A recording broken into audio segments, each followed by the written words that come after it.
So it's been well over a day since the Secrets of the Storm DLC has come out, and yeah, it's been a rough launch. What can I say? Actually, it's been more than rough. It's undeniable that there are a lot of issues when it comes to the bugs, and generally, the DLC feels a bit rushed.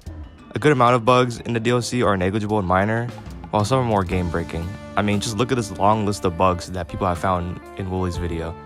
And the list is probably still growing ever since he uploaded it.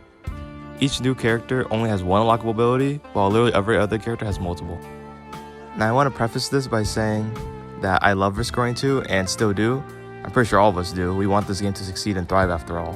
And the player count speaks for itself right here. Hell, I even like the DLC's content itself. I've heard a lot of discourse about stuff like items and characters, and I've had a handful of bugs, but personally, I find myself enjoying the DLC. The stages and music are all great, but ultimately, I can't say I feel the same way about Gearbox. So if you're unaware, the DLC is a 100% Gearbox original product, I believe. I think Hopu may have had a small hand in it, but is mostly just Gearbox developing it, unlike the previous DLC. And that should be your first signal that things are going to get messy. And I get it, not everyone at Gearbox is scummy or lazy, but there's an overall attitude at the company that just irks me. So I saw a thread on Twitter that involved Randy Pitchford, who, by the way, is one of the founders of Gearbox. And this tweet is basically the reason I felt compelled to make this video. This is what Randy Pitchford had to say about one of the bugs in the DLC on his Twitter. Yeah, this is some jank we've just sort of tolerated. I'll have another look. I'm just kind of stunned and appalled. I mean, I guess it's commendable that they're taking a look and not leaving this DLC out to dry, but they should have taken a look during the development of the DLC. And a tolerated jank? This implies that they knew that this DLC was buggy, but rushed it out anyway.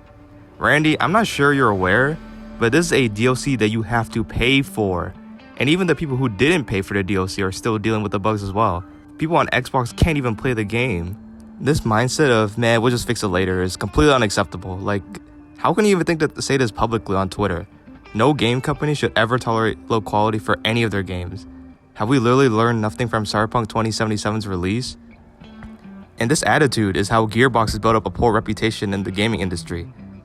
Like, if you were there when Risk Roaring 2 was first acquired by Gearbox completely, people were pretty mad and pessimistic about the future.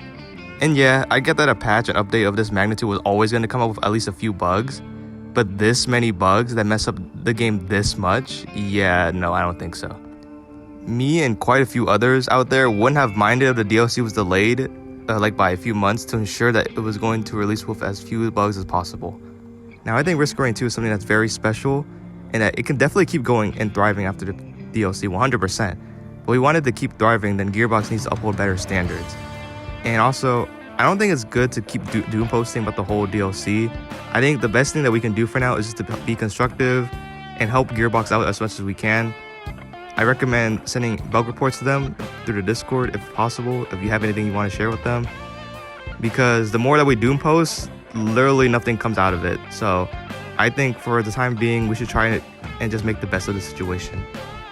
I'm not going to give up on Risk Roaring or Gearbox. I just want them both to do better. Respect your employees too, don't rush them or give them a deadline that they can't meet. Leave a like on this video if you found it interesting, or if there's something that I missed and you have something you want to add, leave in the comments below. Otherwise, have a good day.